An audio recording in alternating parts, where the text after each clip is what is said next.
Yo, yo, it's episode 55 of my blind RS3 Ironman playthrough. This episode, I decided to do something unusual and show you all of the dailies that I do every day. Obviously, I've been doing lots of different dailies since the start of my RS3 playthrough, but I've really been trying to wean them down as much as possible because it's like my least favorite thing about the game. When I started, I was doing Nemi Forest and Guthix caches and everything, and now I just have it down to a precise list that I haven't been able to wean down any further so far. This episode also has 2 full quests, so as usual, if you just want to skip to a summary, I put some timestamps in the description for that. Here we go, hope you enjoy. Dungeoneering 92, halfway there. Alright. I think I'm going to wait to do any training, like actually doing the skill normally until 99, because then I can get the outfit quite a bit faster. You unlock nothing at 92, okay. So it occurred to me that 90% of the stuff I do in this game now, I don't record because it's mostly just dailies, and the dailies don't result in level ups for me to record. So I thought I'd walk you through what my current daily life looks like. The first thing I do is I do 3 Divine Herb Patch 3s. So I'm going to grab 15 clean catentines. Make these guys... I commune with the Desert Pantheon aura, so I can use all 3 of them. I think this is probably the way to go, because it gets me a lot of herbs that are relevant to endgame herblore recipes, like dwarfweed and the like. Then I just collect them here. While I'm collecting these, I still do the different headgears. I don't think it really matters anymore, and probably hasn't mattered for a long time, but I need to pull the bird's nests off of my farming helmet. Just keep doing this until they're done. After I finish up with my Divine Herb Patches, I go and pull everything else off of my skilling hats. So these are the other ones I bother with. I think most of the stuff I get from this will never matter. The Dragon Bones are barely enough to build up. I think the water vials are nice. I've never had to buy those. And the coal's kind of nice. After that, with an empty inventory, I go and check on my player-owned farm. So I've gotten the POF to be as low energy as possible. I have a breeding pair of Joyful, Immune, and Studley Chinchampas and Dragons. I basically just don't feed them because I don't need the XP. I just want the resources and the beans. So I sell those guys. I grow 10 Zygomites all the time. So 4 in the 2 medium pens and then 2 in the breeding pen. And just don't feed them because they're really expensive to feed. I'll go ahead and turn this guy in.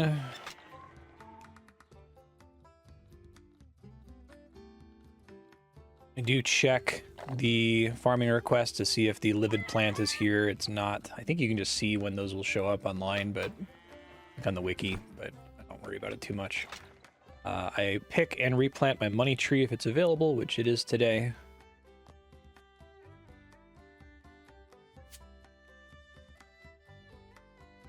The main reason for doing Zygomites is they let me make extreme cooking potions, which is pretty decent herblore XP. I will probably just stop entirely if and when I max herblore. The money is really good. It essentially pays for other dailies that I'll talk about in a second. Oh, and then sometimes if I haven't addressed it in a while, I try to collect baby Zygomites from her. Because I think she caps out at holding 10, and I don't want her to hit the cap. Alright, let me go to the dinosaur farm. The dinosaur farm, I just do frogs, toads every single day to make weapon poison. I probably have enough poison slime to last me until the end of the account, but it's so like trivial to do, I don't even think about it. So I grab my frogs, I sell them. They sell for like 540 beans or something. You know, sometimes more if one of them happens to have the trait that the guy wants. Then I just buy another 6. So it costs me like 60 beans per day to get, what is it, 270 poison slime. And I just do that every day because it's not a big deal.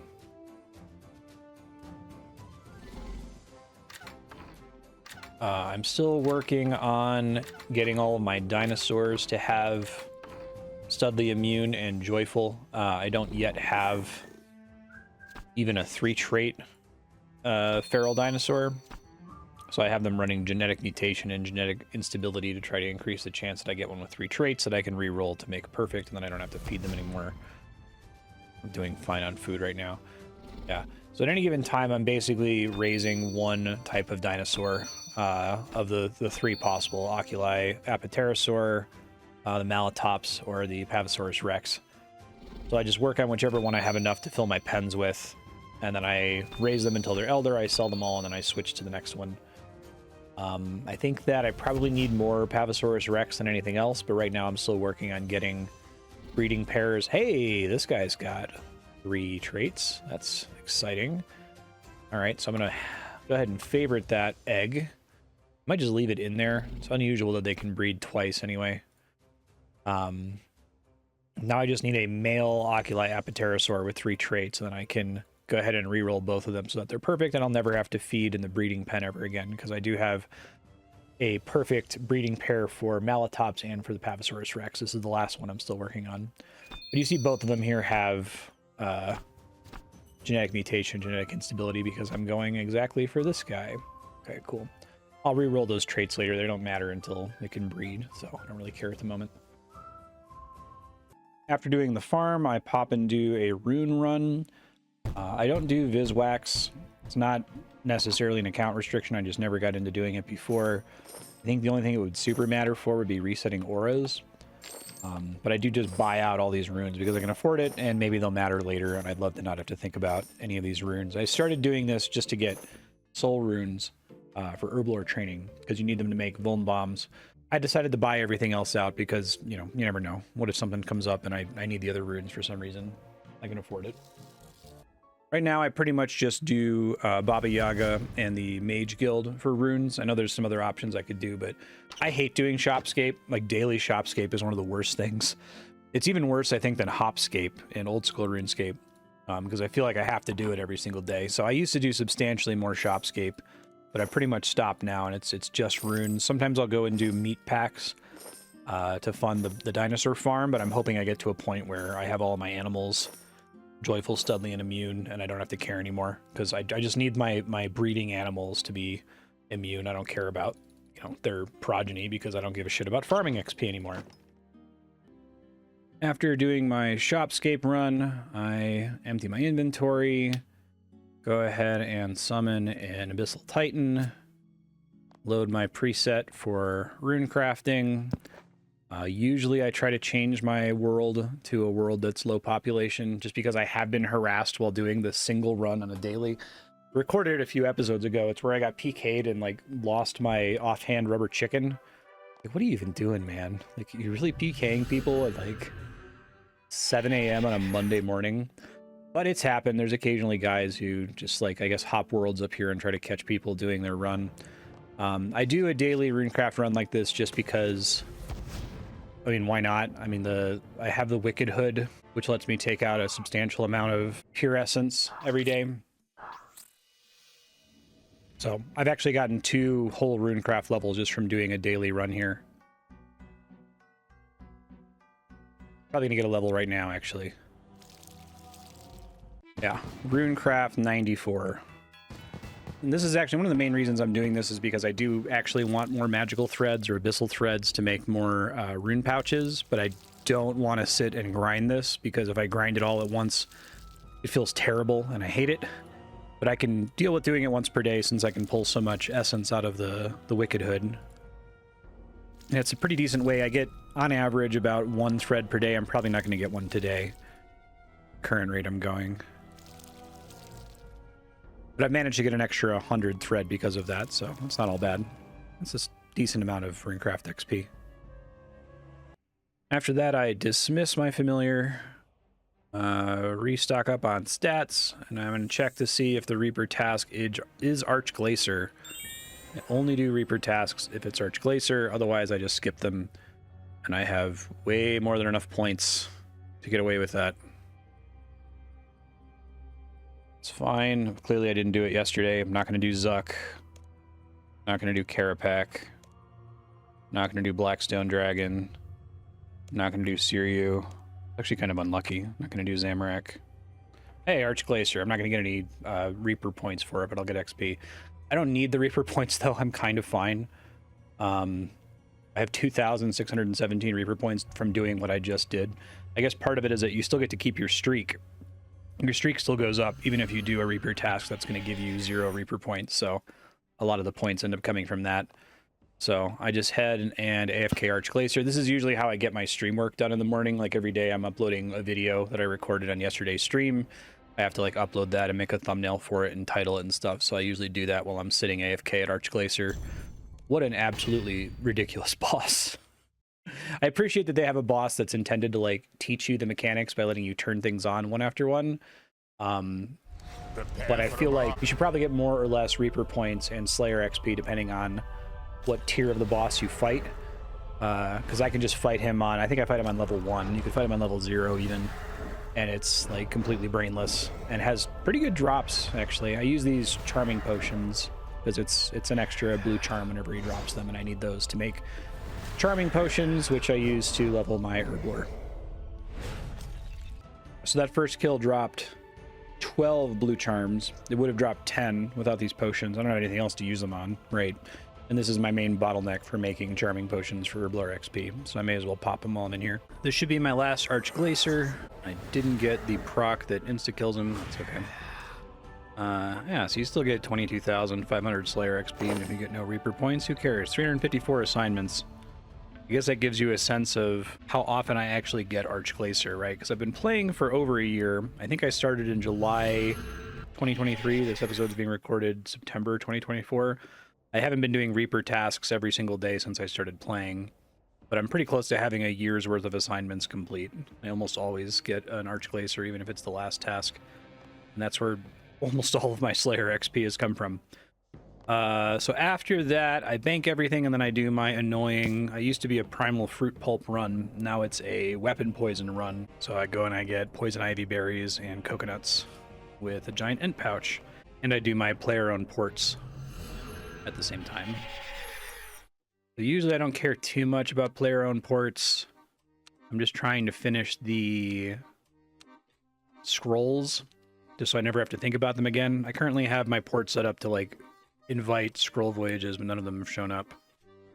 And I have all the scrolls I could conceivably care about. I'm literally just picking up ones that suck now, just to be done with it. So I check the special voyages. I see if there's anything I care about. I don't care about XP. I don't care about Azure at all. I have this set to the second to last area because I always have a 100% chance of completing that. And I don't like having like a 90% chance of completing it. On average, I probably get more rewards. I basically just re-roll everything until it shows special resources, like the bones up there, and there's the spices. Yeah. And then I just send out voyages to get these guys. You need these to make the Scrimshaws of Vampirism, so it's worth getting this. I need these to make Rocktail Soup, which is really high healing food, so it's worth doing this as well. Here's my player-owned port. I've got max everybody, 4 Caridian Exiles, and I have 3 captains that are all Tactician, 1 captain that's all Sea Friend, 1 captain that's all Leader. That's enough to do everything I want to do. Send one more out for this guy. After sending them out, I use this to walk over to the Remington Bush Patch. I probably should set it up so that I have Bladed Dive, but I don't really care that much. I'm usually doing this, like this is the first thing I do in the morning while I'm eating my breakfast, so I'm not being super optimal with it. I don't care that much. Back when I was still doing Primal Fruit Pulp, this was actually a pretty substantial amount of farming XP beyond level 120. Like I keep getting the notifications that my current XP total is like another 10 million higher. I could not care less about 200 million XP. So the fact that I'm getting substantially less farming XP now by doing Poison Ivy Berries and having a bunch of animals that are not fed, it doesn't matter. So after getting this Poison Ivy bush, I go to the Champions Guild and do the bush here. After the Champions Guild, I swing on over to Miscellanea, do my daily Miscellanea tasks. So I pick up my rewards. I'm currently gathering mostly herbs and then maple logs. The herbs come very close to my daily Divine Herb Patch 3s paying for themselves. I almost get enough Cadentines from a combination of this and the Divine Herb Patches to go infinite on that. I end up like decaying by 1 or 2 Cadentines per day. So I guess eventually I might just have to go plant some Cadentines to make up for that. I don't need the maple logs for anything. I guess I can use them to make simple parts forever. That's probably the reason why I stay on that. There's nothing else I can really get from managing that matters. I was doing fish for a while so I could feed my dragons, but that doesn't matter anymore. I was also getting fish just so I could finish getting 99 cooking, but obviously that doesn't matter anymore. I was doing mining for a while to get coal, but I'm kind of underwhelmed by the smithing auto reheater, so not really that interested in coal anyway. Yeah, so I keep that stocked up. It's easy to do that. I've been floating around 80 million GP probably for 3 months, 4 months. You can go back through previous episodes and just watch that GP total. It kind of floats around the same value all the time because of money trees. Break my flax. I guess the way that I keep it up if it starts to decay is I just go and throw some stuff in my auto alchemizer that I got from my daily Archglacier. Archglacier drops, I don't know, maybe 1 million GP every couple days in Reaper tasks. Pretty crazy the amount of alks you get from that. Get this poison ivy bush. To the Kandaran Monastery. This is our last bush, so this kind of determines how many total berries I get per day. I think there's a couple other bushes I'll unlock from quests in the future. The big one is in Prif, but I'm not going to be getting into Prif anytime soon. So yeah, I get like 38 to 40 or so per day. And then I just kind of run up here to the spirit tree to go to the gnome stronghold. Here I do palm trees, so I've got 4 palm trees planted, which is actually overkill. It produces way more coconuts than I get poison ivy berries, but it's fine. I could maybe replace one of them with a carambola tree if I happen to get another carambola seed from just normal play. I think the way I get carambola seeds, other than farming Hermod, is they could drop occasionally from crystal triskelion keys. But it's a pretty rare drop, so I'm not worried about replacing one of them for now. I'll just have an excess of coconuts, who cares? Grab the Tree Gnome Village coconuts.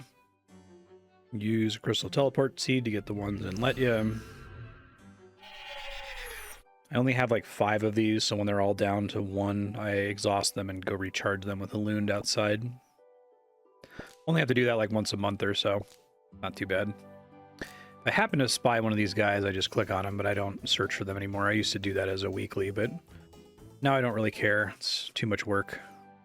I do look forward to getting to 120 Herblore, then I won't have to do basically any of these runs anymore. After finishing that, we go to Herblore Habitat.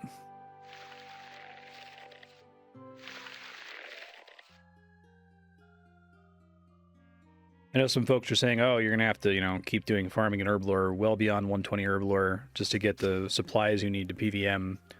But you have to remember, I'm not doing daily challenges. Like, all of my Herblore XP comes from actually training Herblore, like actually making the potions, and or from doing Herby Werby. So I think by the time I get 120, I'm going to have a lifetime supply of every conceivable relevant potion. That's definitely what happened to me in old school RuneScape. I think I got Herblore to like 95 or something. By the time I got there, I'm never going to run out of the main potions that I need. I have enough to last me forever. We're going to hit the last 2 trees in Catherby and Karamja now.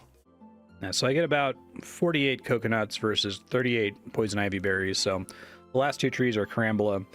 I will probably use them to make primal fruit pulp. I just don't want to focus on primal fruit pulp because it's like really slow now that it makes 3 extracts at a time, which sucks. Wish I could turn that off. After carambolas, I still go ahead and do my golden dragon fruit, because why not? I have this teleport to Anachronia that I refresh every week. The weekly reset is actually tomorrow, so maybe I'll show you the weeklies that I do. It's just 4 now. Grab these, go to Menaphos and grab the ones in Menaphos, and then the ones in Al-Kharid. Grab these from Menaphos, then I just teleport to Al-Kharid and grab the other ones. Here's my final haul: 38 poison ivy, 48 coconut, 17 carambola, 22 golden dragon fruit. I go ahead and deposit all of the oak logs that this thing has collected. I'm probably never going to need those, but they show up in quests sometimes, who knows. Dismiss the guy, deposit everything, and now my dailies are done. I have a spreadsheet where I check that. Yep, they look like they're done. And then if I have time to do quests, I go and do quests so I can record an episode. If I don't, I head over to Demonheim, and I just AFK Demonheim all day in order to get dungeoneering tokens, to get dungeoneering levels, so I don't actually have to train dungeoneering. I currently have an absolutely insane... Like, I have almost 1 million chronotes.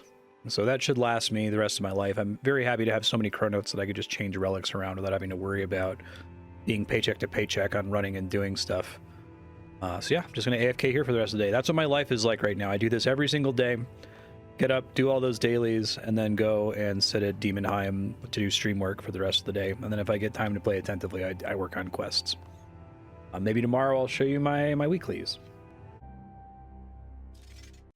Archaeology 105. Every time I get one of these levels, I clear some crap from my bank from prior Tetra compasses. I really like Tetra compasses and ancient caskets, but they give you so much garbage that's just going to sit in your bank forever. So I'll see if I can clear some more out. All right, my weeklies have reset. I said I'd give you an insight into the weeklies. I'm really glad I finally unlocked this guy. I don't think I knew that this was available to me. So for months and months and months, I would run all the way from the Anachronia base camp to this totem. Sometimes I'd be smart, and Tuesday night I would remember to, you know, teleport there so I could log off and just be there when I logged in. But it's a pretty long walk around the island. One of the only things in this entire game that's ever made me run out of run energy. Yeah, I go up here, I reactivate this totem so I can teleport here for my farming run. It's a very mild convenience. I also activate the one on the other side of the island to make the ports voyages faster. It's baffling to me that you have to reactivate these once a week. It's I still can't get the remote totem. I think I need to have a certain level Slayer to get it. That would make things a little bit easier, but even then, it's still weird that you have to do it once a week. Yeah, that's the problem. The third part of the remote totem you get from completing Desperate Measures, which is an archaeology quest from like 2020, so not going to get that anytime soon. On a weekly I do, I always pick up my Fort 4 and 3 log off bonus XP, rested XP. I always put bonus XP in Herblore, and I put lamps on agility right now. I could probably lamp Herblore, but I don't think it's super worth it. I think the bonus XP is better given what a high level it has right now. Yeah, 81k, that's not bad. I'm gonna go do Irby Werby now. Irby Werby, I get a substantial amount of XP from this now at 113. It's pretty solid. It's funny that it says you have to have your hands free, but then you can just go ahead and equip stuff when you get in here, so you can still bladed dive. It's with bonus XP, obviously, but it does add up. And you can see I haven't done really any Herblore training this week. If you look at that XP in the top right corner, I try to remember to reset that every time I do Tears of Gothics, which is my last weekly every week. So whatever this number is should be the actual XP I got from Irby Werby here. Okay, almost done, not quite. It always takes longer than I'm expecting it to. It's like not a particularly interesting minigame. Okay, there we go. 200k Herblore XP, that's not bad. Plus the small lamp from outside that I'm going to grab now. I'm not very consistent about it. If you go back and watch the series, there's a long period where I always forget to reset here. But I try to do this to keep track of how much XP I'm getting per week and different things. It's funny that I'm getting like 1.3 million farming XP per week despite not wanting to train farming at all and having a bunch of animals who aren't being fed and return like 1% of the intended XP amount. That's crazy. All right, so that's Irby Werby. We're gonna go do Agaroth and Tears of Gothics, and that's basically it. Agaroth is one of a lot of little pieces of content that are like supremely baffling to me. Like, I guess it's refightable because it's a cool, unique fight. They spend a lot of time on getting it to work in the quest. Why is it refightable twice? Like, what a weird choice. It's not like the second fight is like harder or something. It's just, yeah, you can just fight it twice per week. And it gives you a bunch of bonus XP and Herblore in my case, which is relatively helpful. I guess the fight isn't permitted to be that interesting because it like has some kind of weird scaling where it scales to your level. You don't do real damage in this fight. You do like pseudo damage, kind of like the way that World of Warcraft works right now. You run around doing world events. It is substantially faster to do with Necromancer, though, just because of your pets, and because you probably end up getting the insta-kill, which I did not this time. Even if you don't get the insta-kill, you get to skip a phase where he becomes invulnerable. But it's over very quickly. We grab the Pearl, we use the Pearl on Herblore, and it's like 28k bonus XP, which I probably could have put on it before going and doing Irby Werby, but it'll affect me next week, it's fine. Glad RS3 didn't do this kind of fight throughout the rest of the game. I feel like they probably could have. It makes sense why they did it in World of Warcraft. They basically make it so that whenever you fight an enemy, it's like auto-scaling you and your damage to the enemy you're fighting. At least this happened in Battle for Azeroth. Maybe after Battle for Azeroth they removed it. But it means that essentially as the player you can go around and participate in any content you encounter ever and meaningfully contribute, but it creates some weird situations where you're not really hard to tell what your gear is doing to your damage, right? Sometimes you can get a gear upgrade and it actually makes you worse. Again, probably something they fixed since Battle for Azeroth, but something that like blew my mind that they thought was acceptable. Right? So I think Agaroth is the only thing I've encountered in RS3 that does like scaled damage and health in that way. I don't think the trade-offs are worth it, is kind of the short version of my opinion on that. All right, well, that's Agaroth. Let's go ahead and do Tears of Guthix. I got this guy. That's going to go on Agility from now on. Never do super well at Tears of Guthix in this game. I do okay in old school RuneScape with the plugin that helps you detect when things are going to move, but in this one, it's like really hard to find the click zone for it. Sometimes it doesn't let you. Yeah, it's much harder to do. I think I've gotten like 200 as my record with all my quest points. Yeah, as usual, I'm getting misclicks here. One of the things you should try to do while doing Tears of Guthix is stand at the wall that you were at and hope that a blue water pops to the wall before you move away from it, and I'm so bad at doing that in RS3.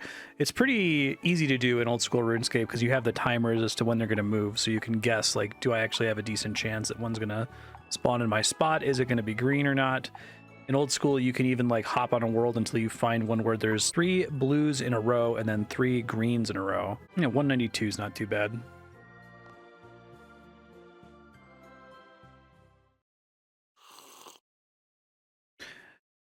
$7k XP, I'll take it. At this point, I should probably go back to... I haven't done the Broken Home dungeon forever, but I think I can go there and get things because I'm base 90 in all skills now. There's a bunch of lamps I could get. Maybe I could dump those on agility. I'm not going to make it a priority anytime soon. The last thing I do once per week is kind of lame. I'm going to go ahead and reset my XP totals. You can see what they are up there. I get about 5 million in a week. Dailies and AFK training archaeology. We're going to go grab some arc supplies. Yeah, so my last weekly, there's free supplies here. You can get them once per week. I just pick them up until I get up to 200, and then I spend the supplies going on journeys that I don't care about. Like, the only thing I'm looking for is the Taijitu currency. There's a couple things you need these guys for. Few convenient unlocks. The Bone Crusher upgrade is probably the next one I'm working on. I started by using it to buy all of the optional tier 85 player-owned port outfit recipes, but now that I have all of those unlocked, I'm just going to go for this Bone Crusher upgrade. Auto pick up bones that aren't instantly crushed would be really helpful if I ever get around to actually manually training Slayer. I probably will have to because it does go above 99, it goes to 120, but I have never really needed to spend... I think I've probably spent a total of like 2 or 3 hours on directly training Slayer on this account, which is insane because you spend a really huge amount of time in old school RuneScape training Slayer anywhere near level 90. And I should mention the monthlies I do as well. It's about time for me to do those. It's about the 22nd of September. I do Troll Invasion. I usually throw the book on Agility. I do God Statues and the Giant Oyster, and that's it right now. Scaffolding is still worth it. When I hit 98 construction, I decided to stop leveling construction, assume I would get 99 from doing God Statues, and that is almost certainly going to happen. Not this month, but probably next month. And then there's the Oyster, which I can probably stop doing. I figure I do it just for the chance at clue rewards, so it's like a fortunate component every other month or so on average. In this case, I only got some salvage, so not a big deal. There's some kind of event going on right now. I hate these events. This one gave me a mystery box that I'm just going to destroy. And I guess I'll also destroy the Moonstone Shard. It looks like it's another thing that gives you infinite free porters. Just pointing out that I'm not interacting with it. Over here in the Scavid Caves, gathering Cave Nightshade to make Weapon Poison +++. I need I think I have like 2,500 Poison Ivy berries in my bank, so I need to do 2,500 of these. Probably do this with a porter, but given that you have to wait like 30 seconds for them to regrow, it's probably fine for me to just get an inventory of 27 and then warp out and come back while they're regrowing. The respawn time on these guys is just short enough that it feels kind of annoying to world hop. I don't know. I'll think about it. Maybe I can bring like a yak or something to speed it up. I just don't know that it's worth the porter charges, given that this is such a short walk from the Yaneel lodestone. Oh, that's interesting. Apparently, Cave Nightshade isn't tradable, so you can't use pack yaks here. Okay. Yeah, we'll see how bad it is to just warp out, bank, and then run back. I mean, I don't have quick teleports for the Yaneel lodestone, but it's fine. Oh, this is actually super annoying to do. If I thought that I was going to save myself attention from doing Primal Fruit Pulp by doing this, I was incorrect, because this sucks. I'm doing it with a porter now just to try to make it more tolerable, but it's very attentive. I think what I'll probably do is just add a daily to get 2 inventories of Cave Nightshade. If I make it a daily, I can tolerate it. But if I'm having to do it all at once, then it is not a fun time.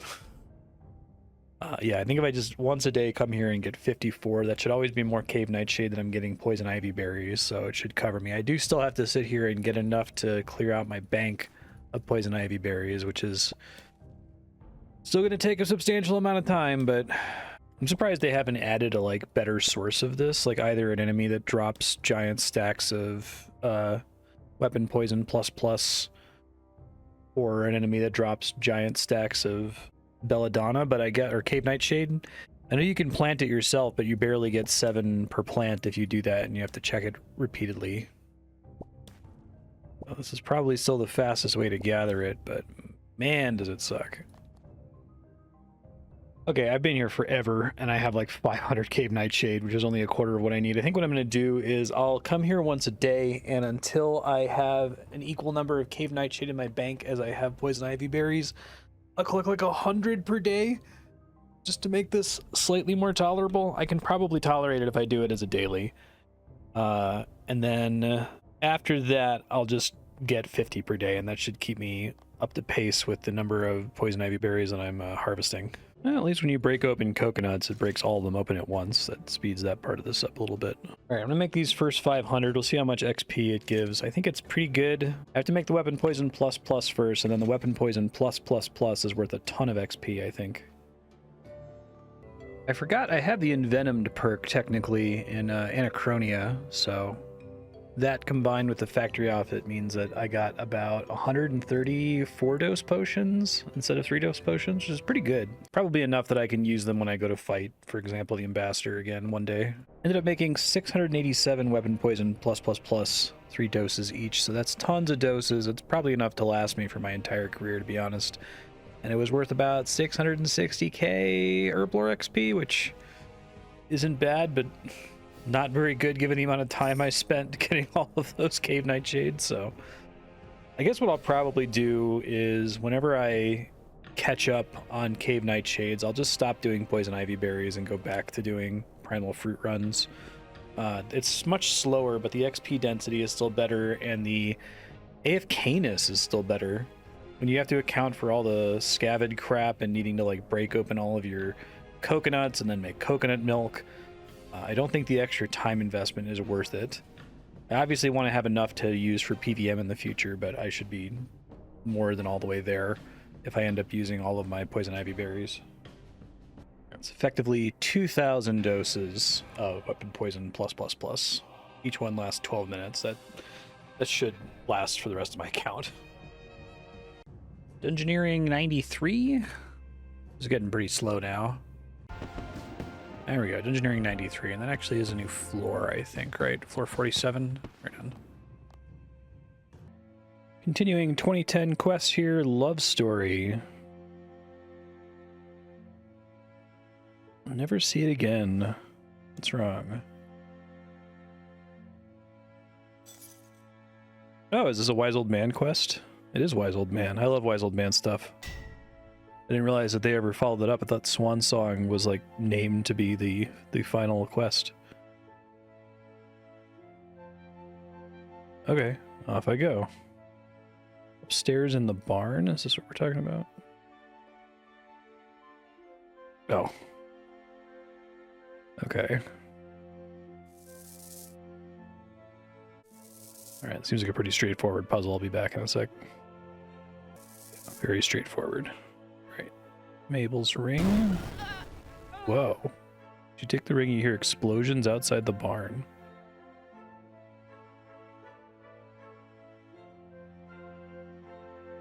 Oh, where'd she go? Oh, she's in a bag? What the fuck? The great adventurer returns to the lost ring of Mabel, the damsel in distress. All hail Marstead. What? You just took Mabel's ring off me. Oh, is this the wise old man's lady friend? Who are you? Zenavivia. Like to say about yourself? Yes. You seem to know me. Savior of the Piscatoris fishing colony. Traipse across Galenar, doing favors for dozens of people on behalf of a shopkeeper who just wanted some special wood.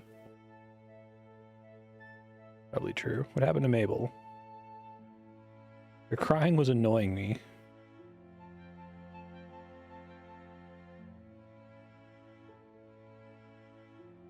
Can you give Mabel her ring? And do a favor me, just one small favor. What do you want me to do? Set one of the hay bales as a twig, bring it to me. Help me, you're my only hope. Why do you want a twig?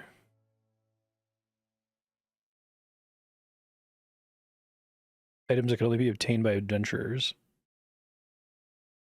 Okay, off I go.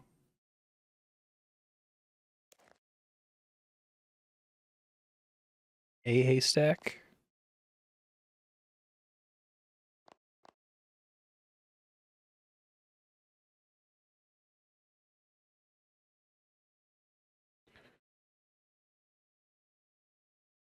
Okay, what's next? What? The twig you wanted. And?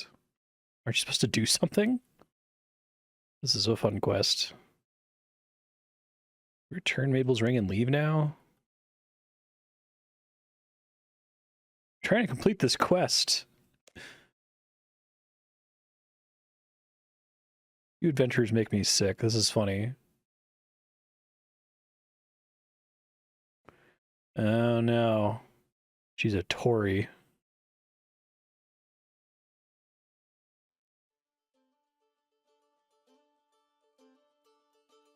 As bad as the wise old man.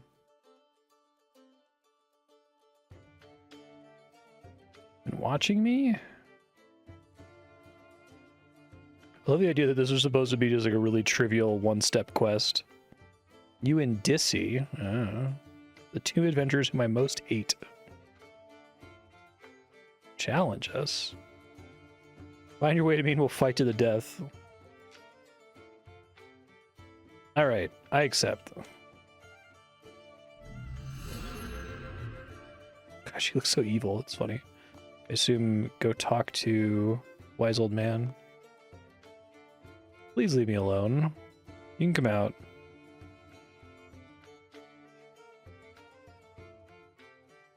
Be perfectly safe. Okay, so I'm gonna close the quest by doing that. Let's go talk to the wise old man. Wise old man. A woman called Zenavivia wishes to challenge us.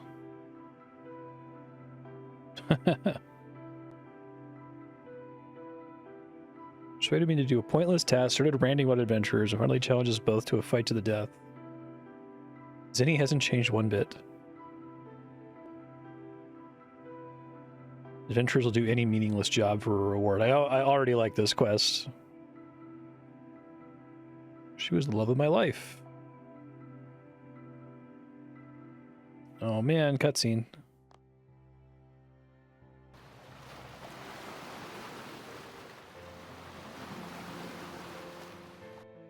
Just an iconic character.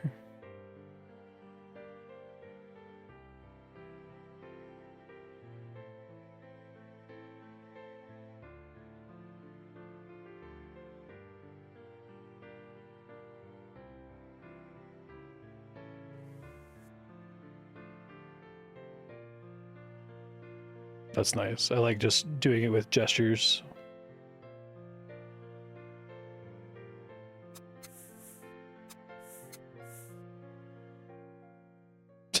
And they're doing the follow dancing. That's funny. Fighting the Calphite Queen together.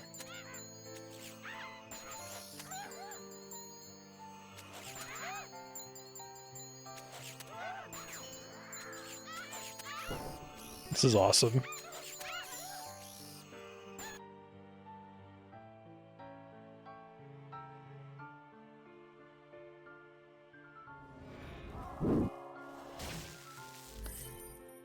I love the wise old man is presented almost like the player character.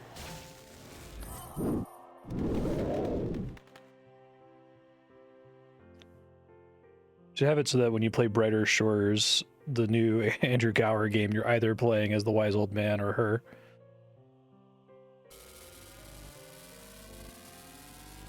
I guess Quest Cape.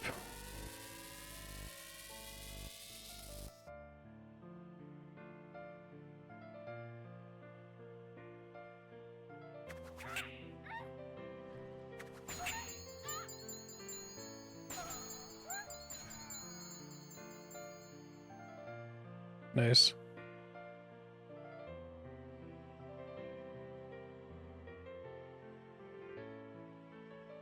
Oh man.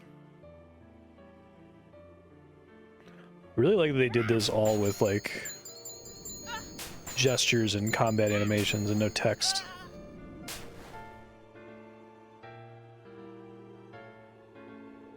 Oh. I'd won the fight I lost her. Found a way to lock me out and steal the house. Oh yeah, he has his own player-owned house. That's fun. How is that possible?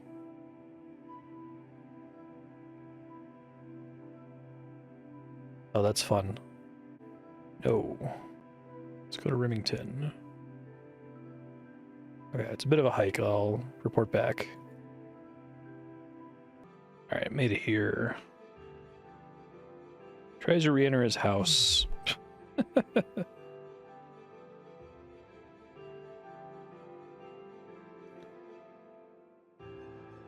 Just trying to sound clever.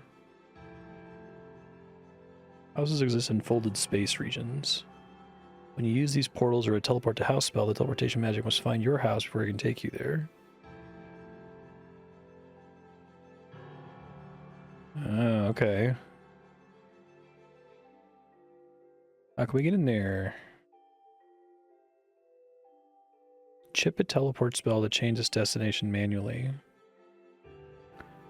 Fetch a chisel. I'll wait for you in the house of my friend Hengel, southeast of here. Well, I start with a chisel, so it should be fine.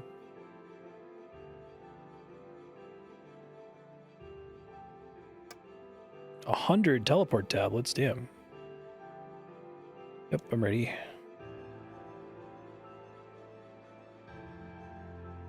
Access the core of the tablet where the spell is stored so you can modify it manually. Oh, that's neat. I guess that's the main reward for this quest.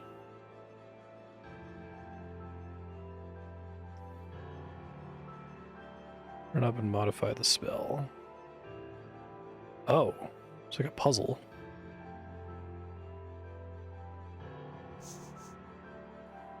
Destination mode. Start mode. Drag tiles onto the grid. I thought I explicitly had to put it in dead zones. Huh. Oh, I think I see.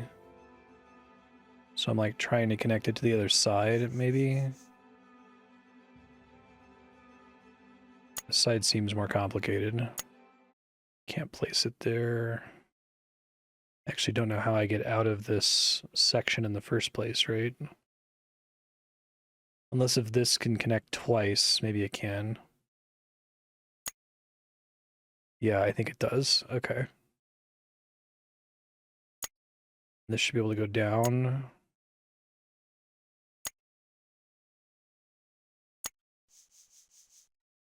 And I need to get to that tile. Get it? Okay, that wasn't too bad. Cool puzzle. Teleport to house chipped. Make sure that it does actually want me to just break it here. Stand next to me and break the tablet. Okay.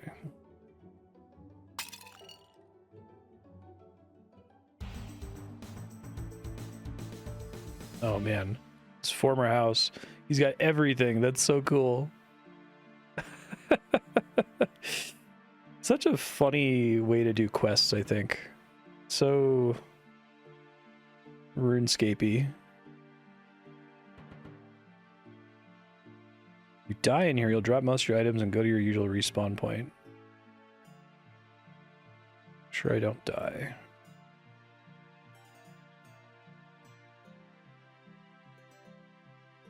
Oh, she's got a dungeon. That's funny. Oh, there she is, but I can't get to her. Maybe I have to go through the dungeon?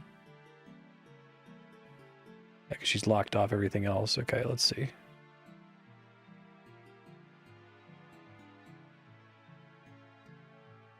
I'm not afraid.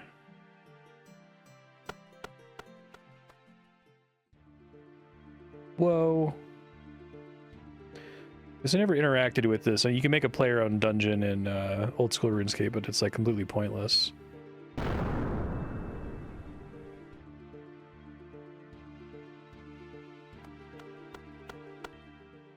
Immediately hit a trap.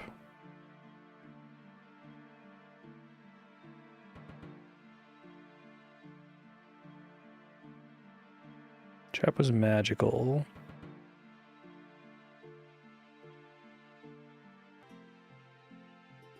Let this access to our workshop. By combining my magical knowledge with your young fingers, you'll be able to build something to disable her traps. Why would she leave us access to the workshop? Maybe she liked having it near the portal. What are we going to build? Mithril bar, 2 egg planks, clockwork mechanism, or a steel bar. Okay.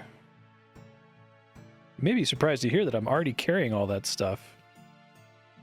Why in the name of Sarah Doman's most bushy beard would you be carrying that stuff around? Don't bother answering. I love that they tease you for that so often. Okay, let's see. Workbench. Clockmaker's bench. Oh, to make a clockwork mechanism. Okay.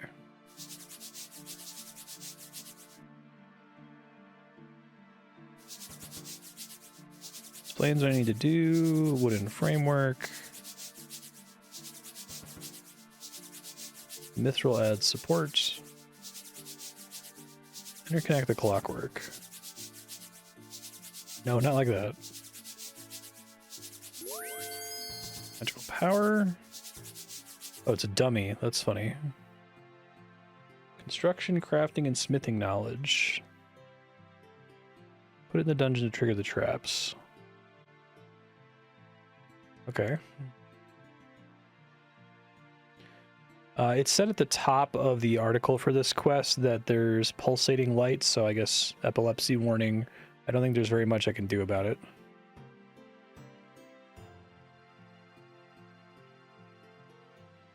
Trigger as many traps as you can find. Oh, do I get to control the dummy? That's cool. Nice. On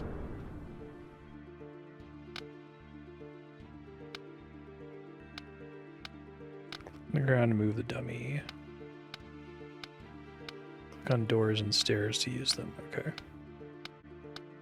This is a really cool concept for a quest. Okay, I think you get the idea of what I'm doing. I'll report back when I'm done. So far it's been 2 traps in every room and I can't find the second one in here. I'm just going to check really quick in the guide to make sure I'm not missing one. Yeah, it says every room has 2 traps except for this one with the scabarite. Find the staircase. Don't send the dummy into the house. Get it out now. Okay.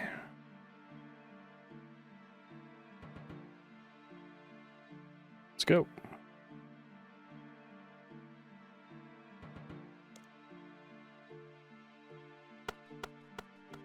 I didn't bring any food or anything. I assume we'll be fine.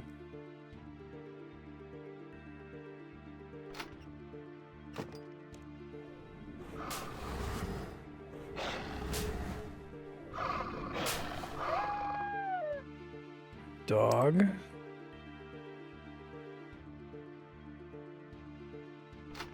Oh, I have to like kill each enemy. I can't just like run through the rooms, I see.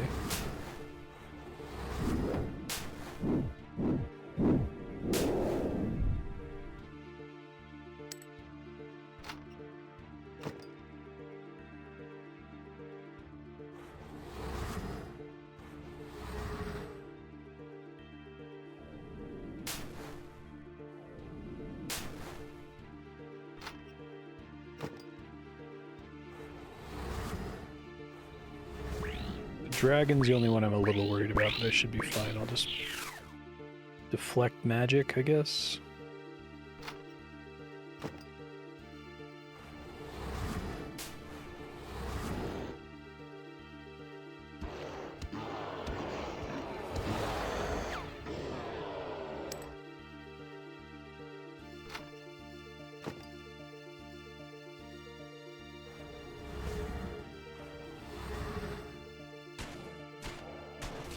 Not even an issue. Okay, I don't know what I was worried about.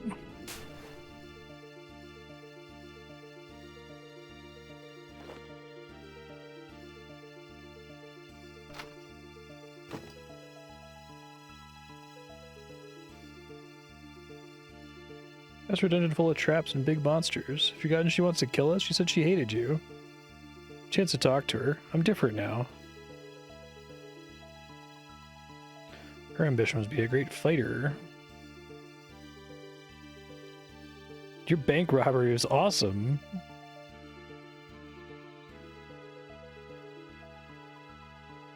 If I tell her about the bank robbery and invite her to rob the wizard's tower with me, she'll realize I've changed. She'll like me again.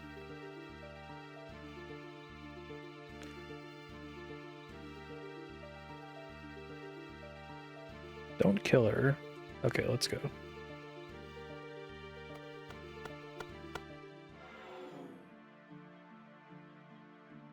They did a good job of making this place, like, creepy. Dared accept my challenge. I don't remember it being optional.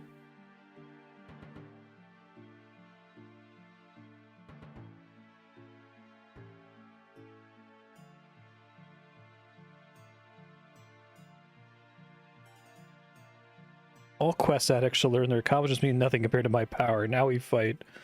The idea that the wise old man is like a quest nerd.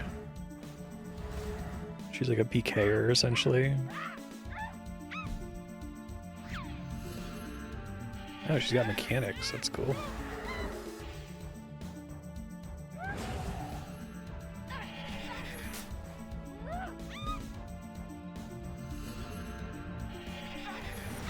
Don't stand in the bed.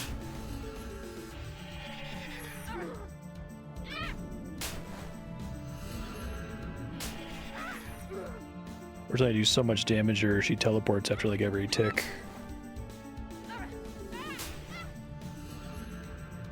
Okay, and she does protect from magic, but it doesn't matter because I have necromancy.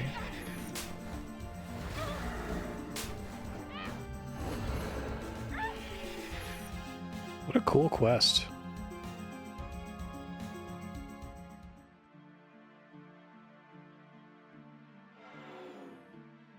Maybe you quest-loving freaks aren't as useless as I thought. I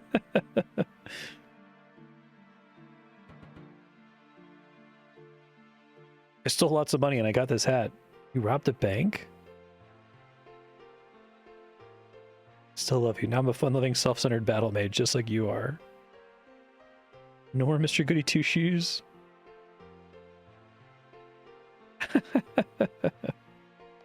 That's funny.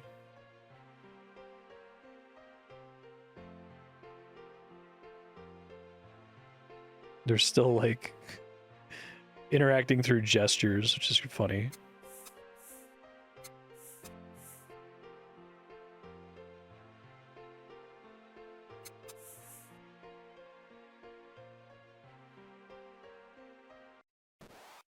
Still here, you know.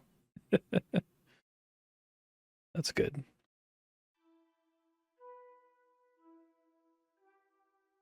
Oh, she has the hat.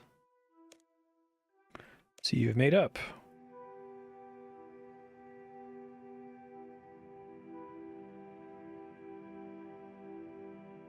Can I have that hat? You still got Mabel's ring?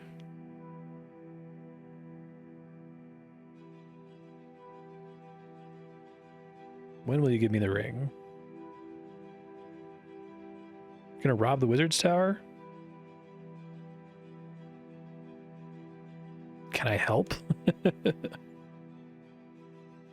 Just the two of us. You're so sweet. When are you going to attack? Watch through the telescope, okay.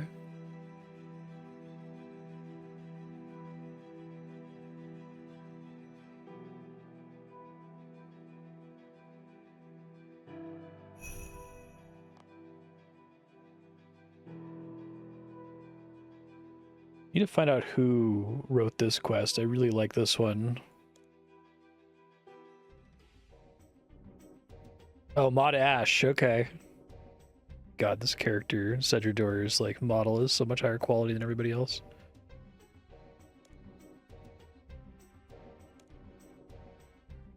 I guess everybody in the Wizard Tower has been upgraded.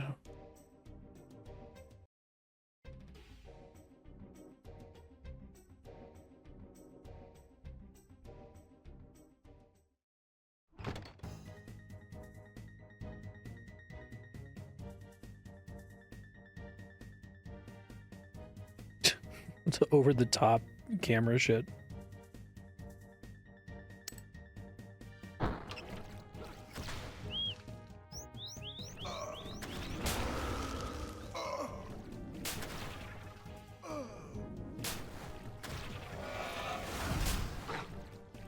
She's gonna nuke them all with Ice Barrage. Nice.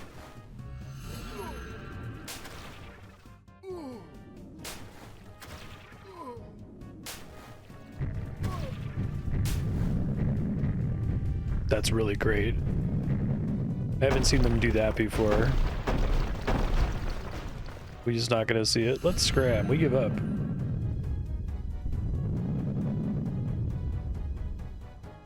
Oh, the huge thingamywhat.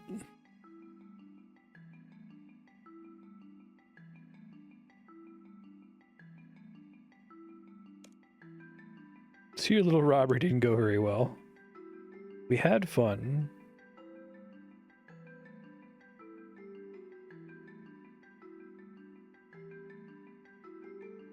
Can I have Mabel's ring back now?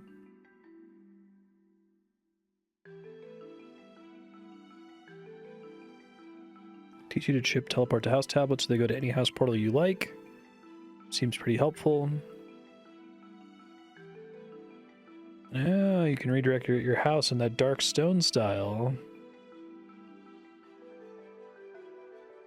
Grants you discounts when you employ servants. Not that I need that. Thanks. Oh, I think I'm about to get a construction level.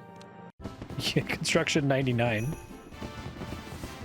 That's pretty funny. I'll take 99 construction from a quest.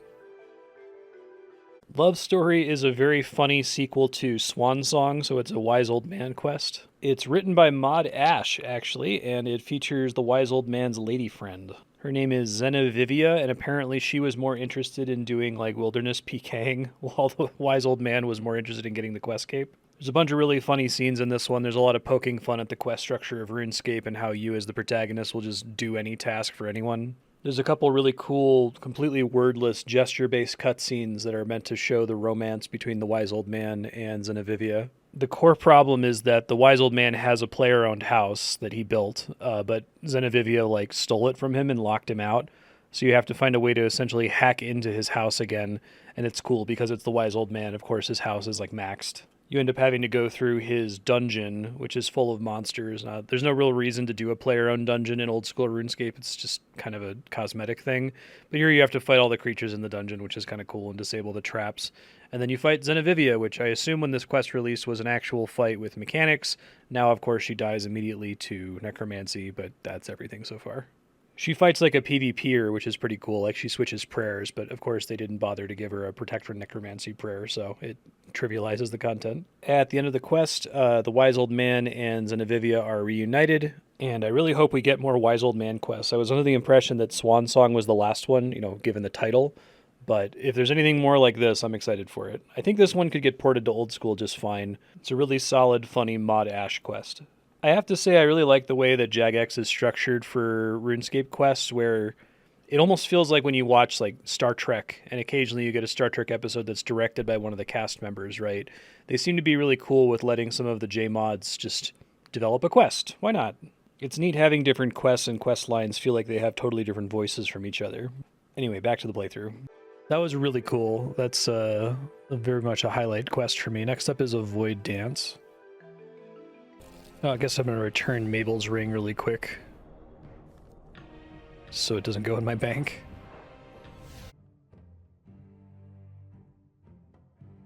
Dealt with that old woman.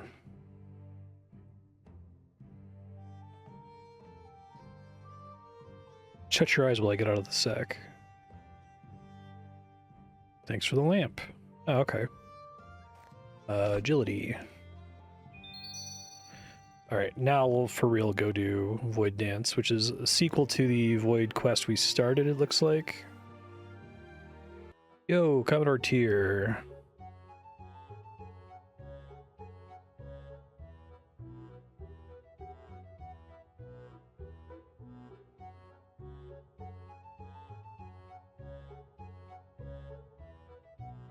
Said about releasing Jessica.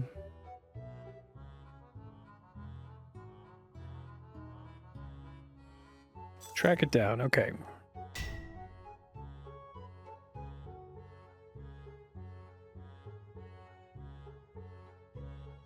The malady affecting Falador.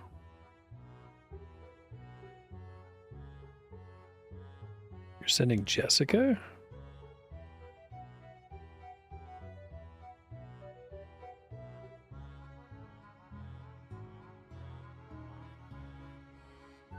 Where should I start?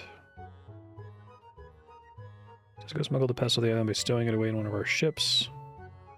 It's on Port Sarum, but will it pass through? Someone in town may have seen it. Why do you need me? Oh, does this one require Hunter? It does.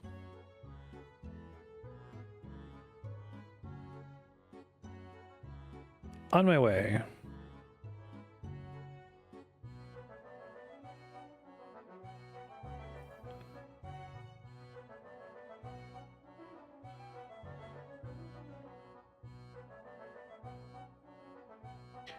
Meet you at the Port Sarum docks, okay.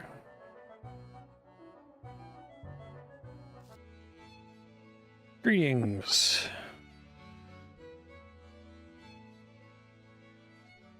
Start with the dock workers. Might have seen something disembark. What am I dealing with here? I just killed them. A hive society like bees. They have castes. Gatherer.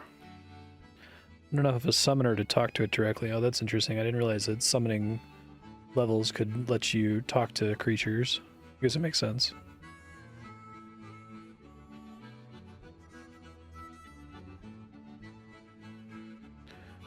Look for signs of scavenging. Yeah, they said to talk to people. Looking for an escaped animal.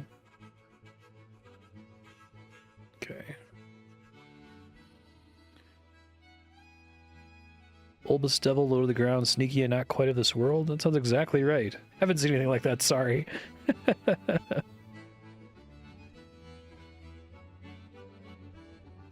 Fishmonger.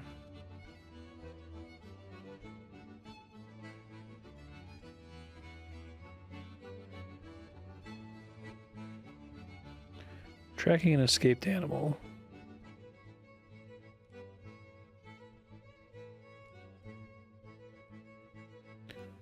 Okay. Oh, this goop. I thought I'd have to interact with that.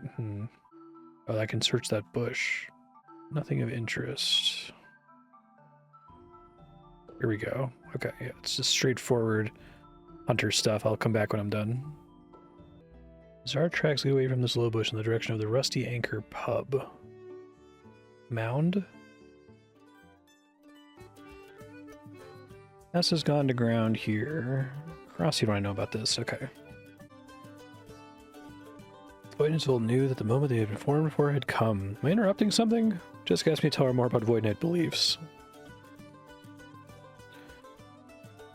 Never knew why Void Knights have such hatred for pests.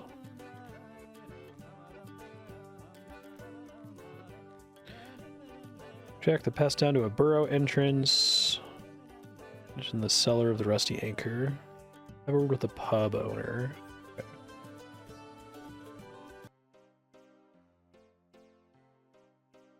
Good day to you. A lot of people here are sick.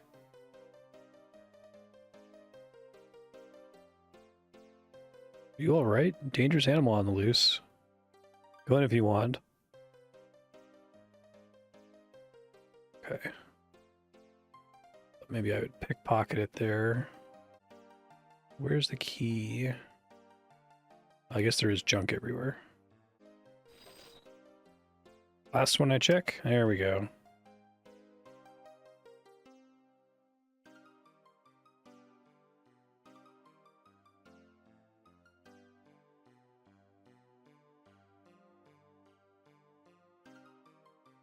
Okay, they're here now.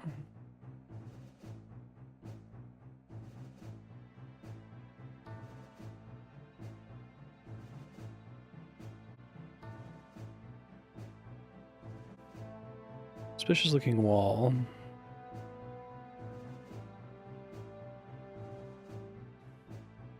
Okay.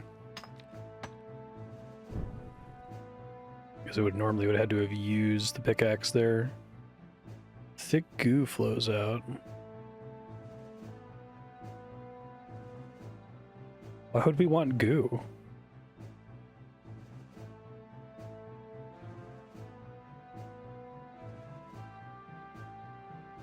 Empty barrel. In the storage room next door. Oh, those are like kick options. Okay, so I got a little puzzle here. Very similar to the one I just did, actually. Alright, I'll be back when this is done. It's a lot of work for a little empty barrel. I think I finally have it isolated and can get it out of here. Yeah, because I've got another section up there that I can walk around that square to take it out. It's a pretty straightforward puzzle concept. Wonder if I can just bring the empty barrel from, what is it, Regicide? Underground Pass? Probably not. Okay, that should be it here. There we go. First try. Well, we're getting goop, so that's always good.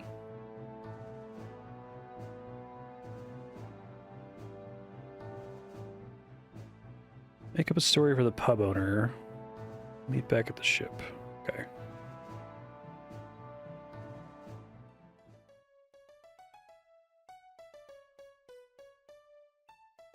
Make up a comforting lie. You get a gas leak caused by light reflected off a planet through a weather balloon.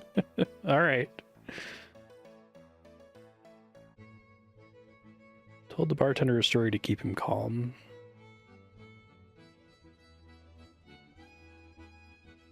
I asked Professor Melville.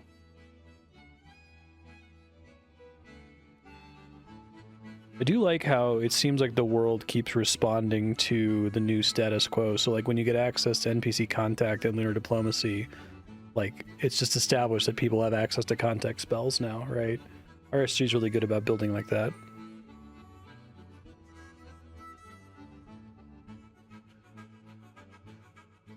Sailors on Musa Point complaining about being ill.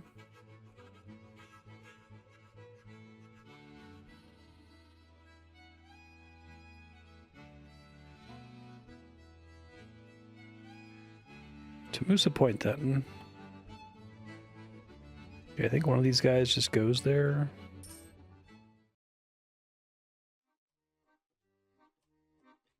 Yeah, this looks right.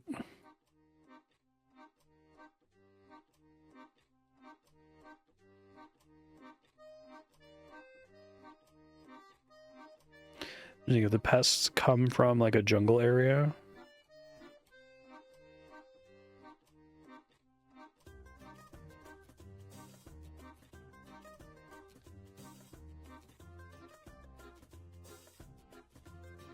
Start with the bartender.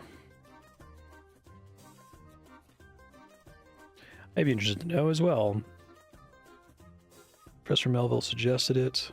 He's a bit of a grump. Since portals are a travel device that share many similarities with summoning, and since the void paths are always active, I have plenty of samples to examine.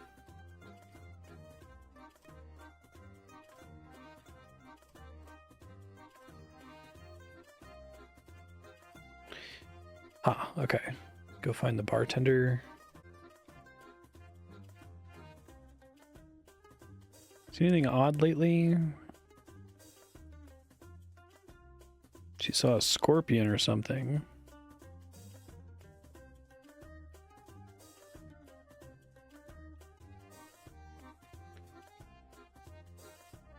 Something I'm tracking's in the area. Have you seen anything strange moving around here recently? Yeah, a little bloppy thing. Can't be bothered. Ill. Meh. Feeling listless? Depressed? Bit, maybe. Fix my walls. This is a construction requirement. Joist, plank, and a log.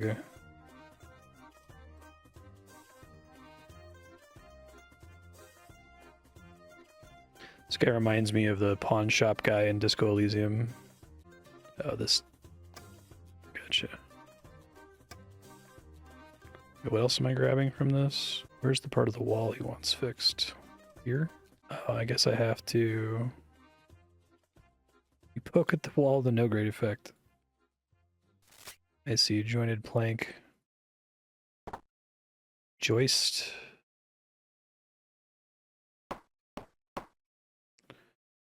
Gotcha.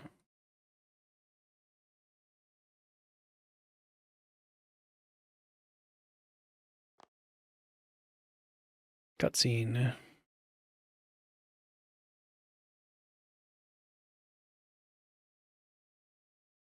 His portrait has glasses, but he doesn't have glasses here.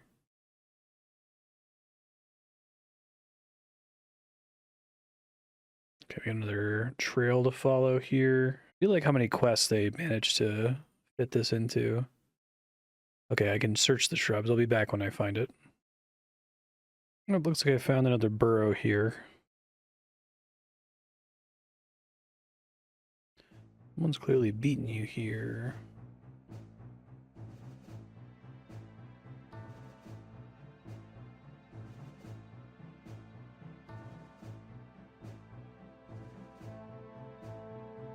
No, more about the goo.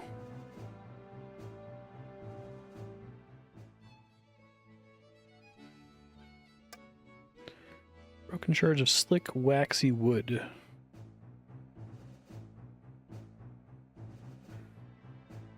Waxwood.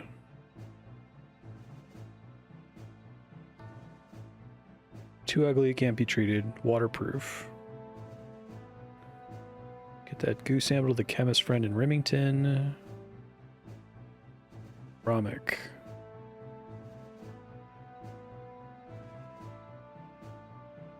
That's what the pest plane is like?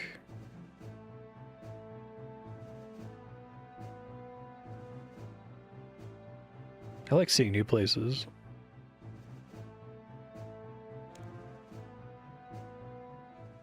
It's cool getting lore about pest control. Talk to Romic. Waxwood.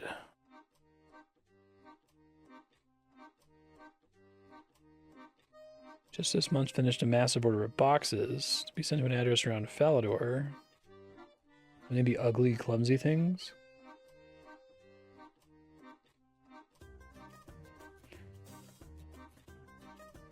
Large number of untreated, sealable, watertight boxes.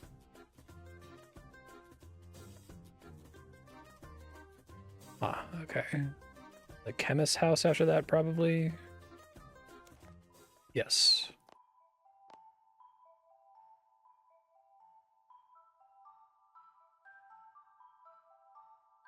I don't see them here. Maybe I just talked to the chemist directly. Oh, wait, no, they're there.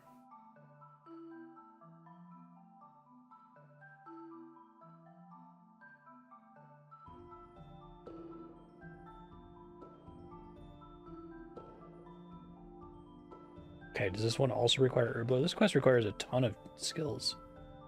Construction, Herbler, Hunter, Mining, Summoning, Thieving, and Woodcutting. Look at those. Okay.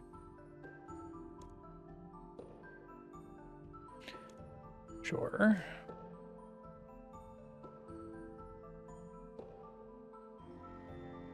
Ask about Void Dance.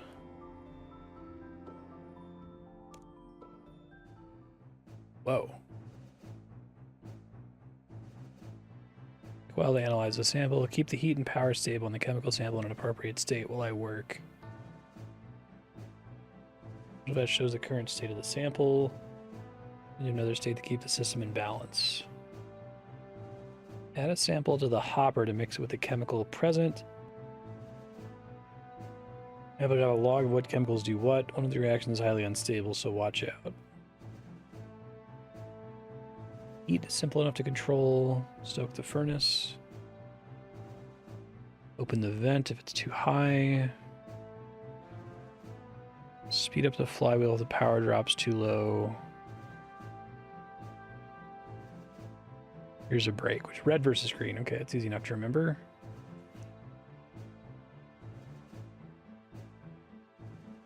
Can always get more reagents and try again if things go wrong. Progress, heat, power, stability, sample, turn sample 2.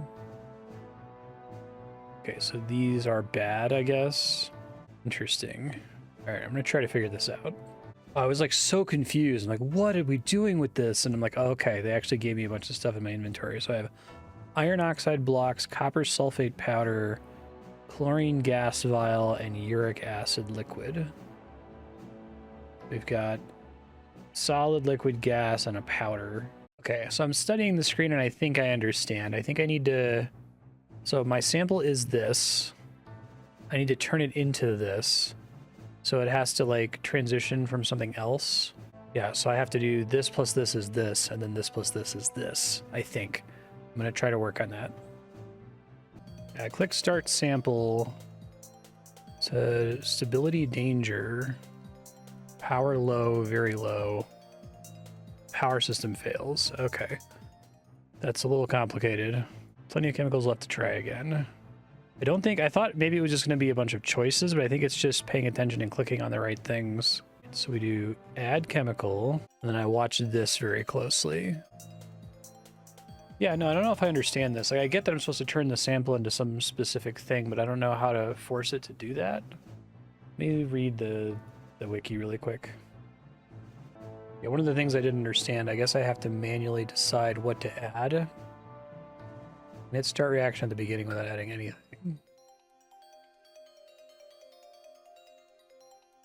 Power is too high.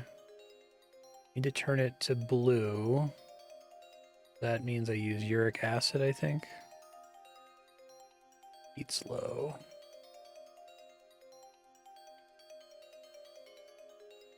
Okay, I think I understand now. And as long as this equals this, then I don't have to change anything. All right, so blue plus this. Power low. This isn't like super hard, but it is difficult to understand what they want you to do when you first load into it. So it's blue, I need to turn it into this, so that's uric acid. It's kind of a cool little mini game though. Halfway there, and I see the stability gets worse and worse. Okay, I think I just got it. That was hard. Harder than I usually expect for that kind of a puzzle. Like, it wasn't that complicated, but it was hard to understand initially. Magically active secretion of considerable complexity. Lines its burrow with its stuff so it can perform its purpose. It sucks the life out of anything nearby that's not a pest. Oh. Goopy treacle pudding, full of sugar. They are being drained. Get to Felidor at once. Yeah, let's go.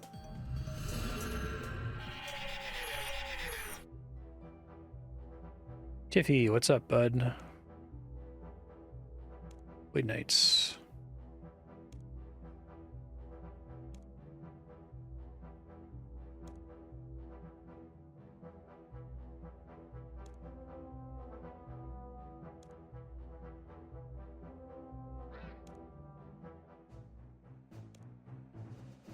Sum up the events.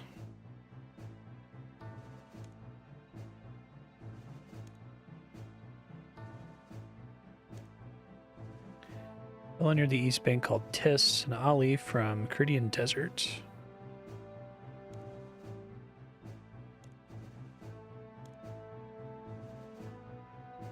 He's selling boxes, don't you know?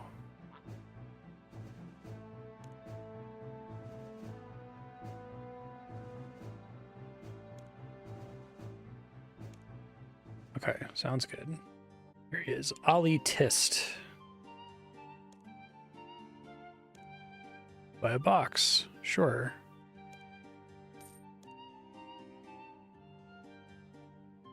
Attempt puzzle. What is this? I don't even... This doesn't make any sense.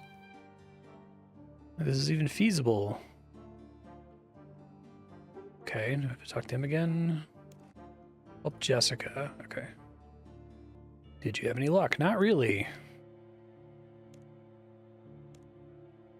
Strange puzzle. I can't make any headway with it.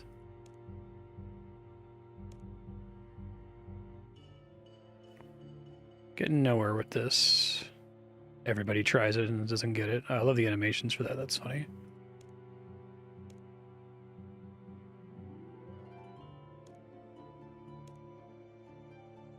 Let's do this the unsubtle way. Break it open. Burn it with fire. Blow it open.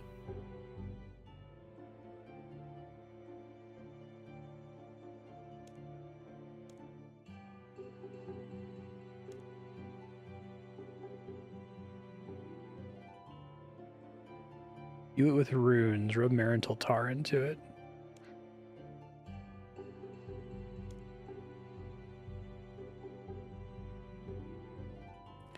Put it in a bowl.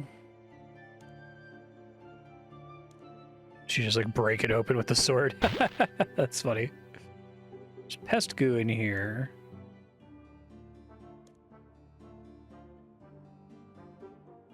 Puzzle that can't be completed on a box that doesn't open, which is full of life-sucking goop.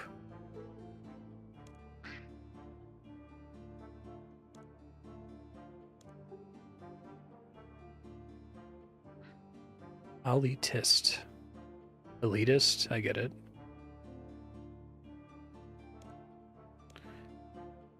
Sounds good. That was pretty impressive. I like that they're getting along. They've done some good character work with them where she really distrusts Jessica, and then every time we do a little sequence, one of them learns something about the other person. It's like I said, it's not, you know, the most amazing, most brilliant writing ever, but it's the bare minimum, and video games are bad at doing that. Back to talk to Ali.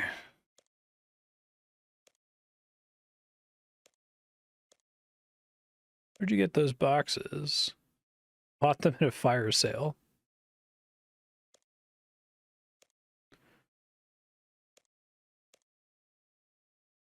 Okay, that's all I got.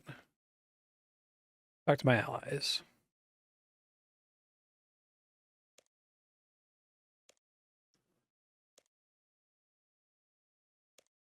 Won't tell me who did. Where the ceramic? Ceramic vase. I mean, ceramic vase.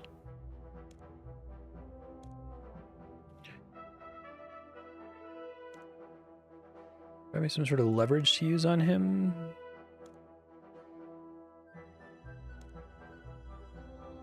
You are a White Knight of Falador. Hastily written but legal. Okay, thanks. Try this again.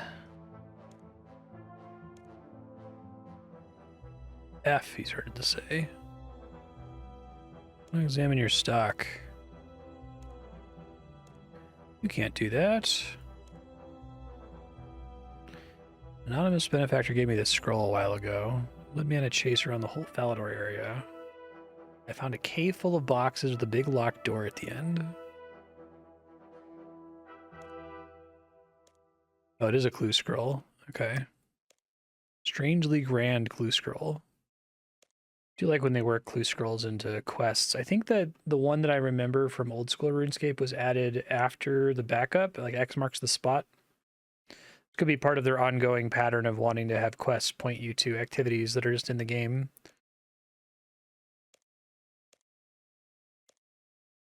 Can't say I'm familiar with that.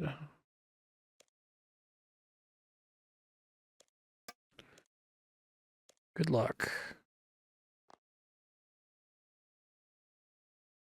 Oh, wow. I have no idea.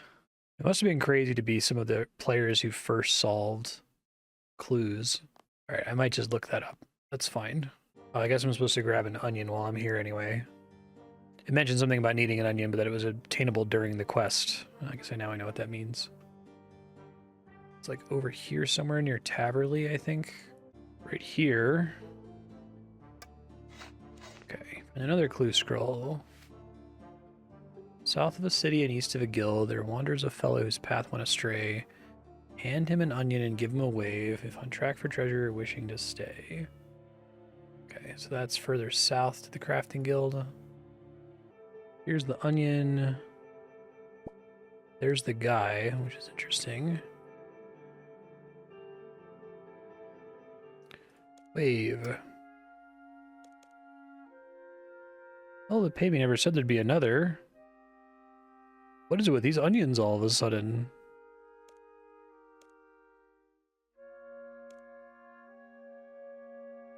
Check a crate in the farmhouse west of the Falador farming patch. Okay, that's easy. Usually they start with the hard one. This crate.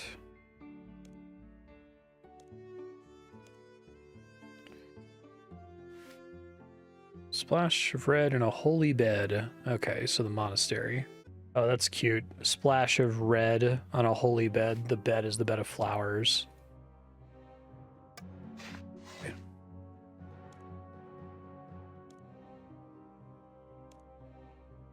Having faith in me, giving the benefit of the doubt, you give me the chance to see. I've been blind to all the time as of the Void Knight outpost. Come to know Karasi as a friend. No problem. That one required the sextant, which I don't want to do. Southwest of the Black Knight's fortress. Okay. This big ass hatchway here.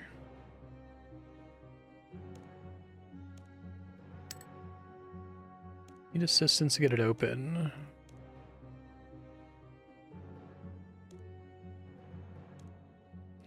Kinshra.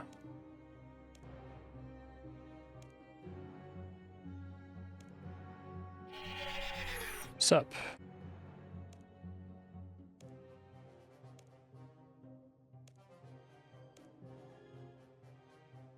I'd like to enlist. Ah, that's nice.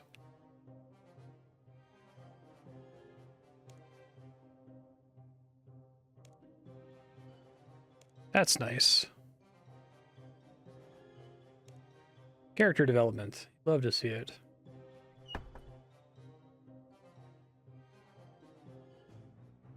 Whoa, I'm doing more of these crate puzzles.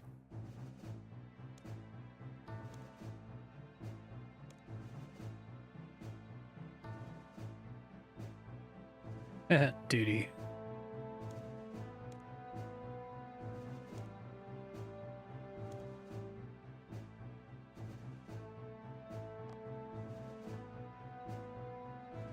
Nice.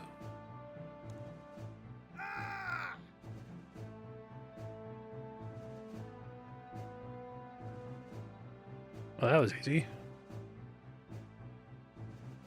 If they went to the trouble to have them do these poses. I always appreciate when they put that kind of work in.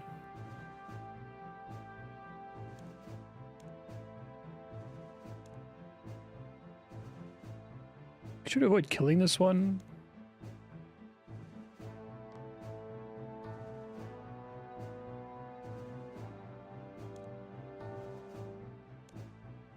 Password. This is urgent.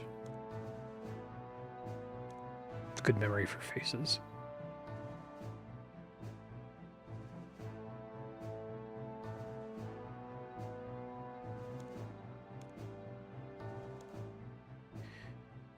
Get a small and sneaky summon creature up to the door when a worker's entering. You can listen to the password and tell me what it is. They're trying to come up with ways to make summoning work.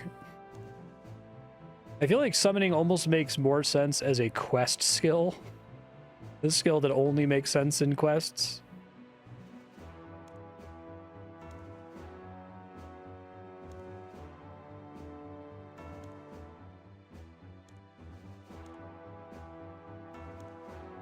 Okay.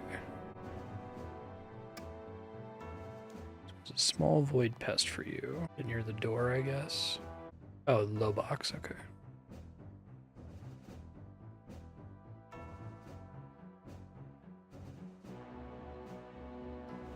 That's cool with it being on the side of the box there. Mumble, mumble, mumble, mumble, mumble.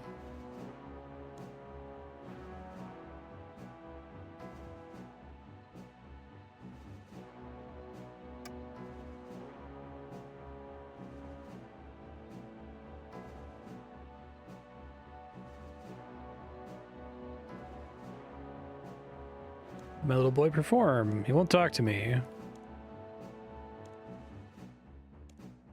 Not you. In unity, we overwhelm.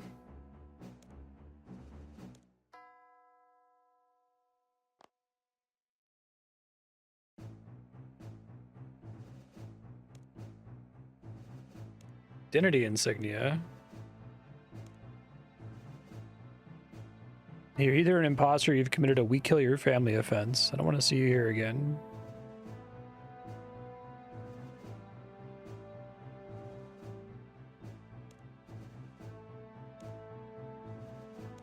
Okay, that's why I need thieving.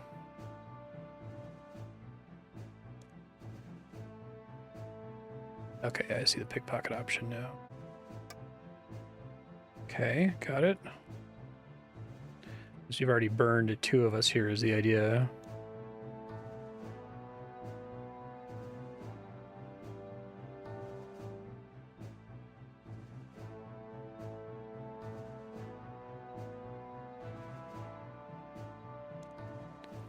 Unity we overwhelm.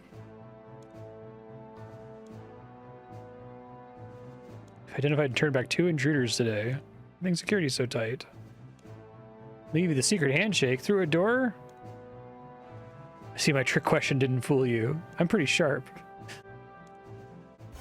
You. Hello again.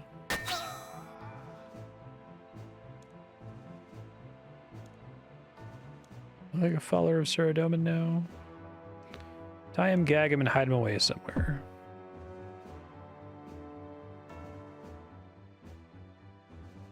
Do you like that they kind of experiment with giving you extremely mild moral choices? He's stuck in the box. That's funny.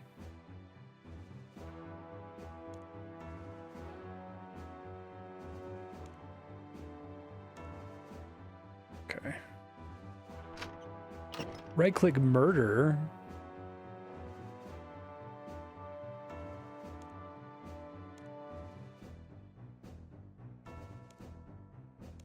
You're gonna have to murder one of them?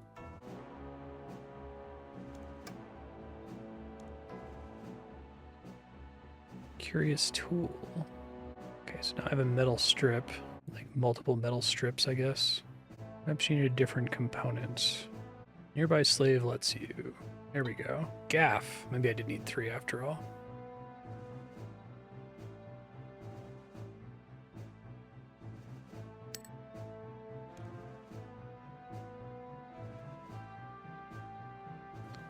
Oh, I can use it to get the key off the shelf, I see. That's cool.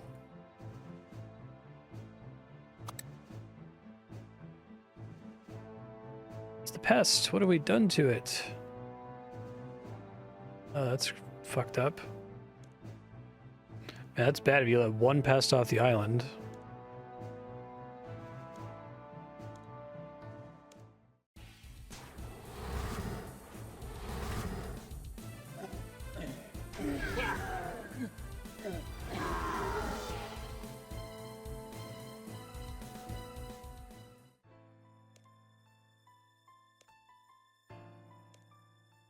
Look at that thing.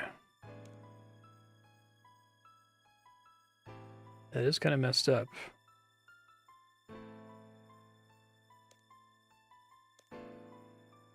I'm full of tubes and woe. You can talk? Understand him due to your skill in summoning. Oh, I like that the voice comes from the top. That's really cool, that animation. Mother?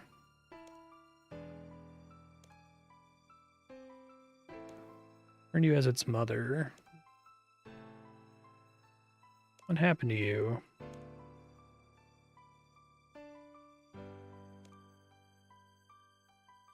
Yeah, that said, they did a good job of setting up that this is probably going to be sad.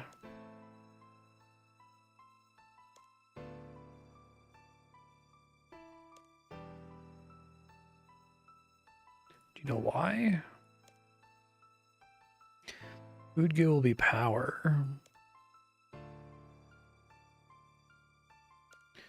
Right, Black Knight's trying to fight the White Knights. Got it.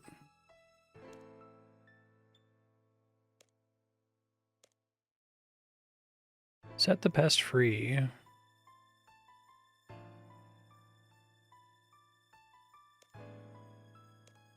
I swear it. That's nice.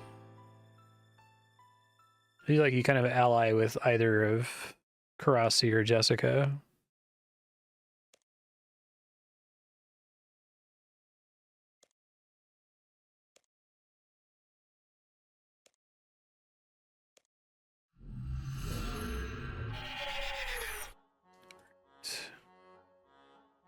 Talking to Tyr again. It's been dealt with. No, I won't give you more details.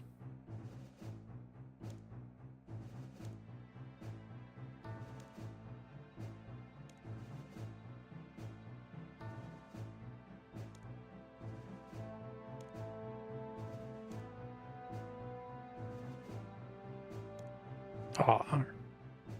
Yay, they like each other now. They arced. I like both of those characters. I like having Karasi be the sole survivor of the introduction quest, making us doubt Jessica. Yeah, that was a cool quest. I liked it.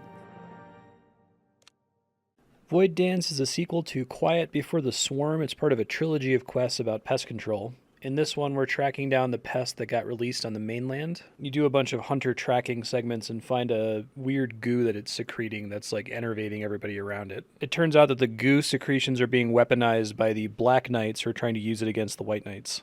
Overall, it's a good quest. It's got a lot of good character moments between Karasi and Jessica. We set up in the first quest that they kind of dislike each other because Karasi is sort of a, use violence when necessary, renegade shepherd kind of a character, and Jessica is more of a paragon. But they have a bunch of scenes dedicated to them, like building a friendship and arcing. This quest was relatively long, but it still feels very precise. I don't feel like there are any scenes that needed to be cut or lines of dialogue that were a waste of time. I am really appreciating the approach to narrative. I've only encountered a couple bad quests in RS3, and this is not one of them. I'm excited to see how all this resolves in the Void Stairs back, which we should be doing next episode probably. That wraps the episode. Void Dance was pretty long, so I was only able to fit in 2 quests this time. Next week, we should be doing Gunners Aground, which I believe is the replacement for Romeo and Juliet in RS3. It's funny how embarrassed they were about content like Romeo and Juliet.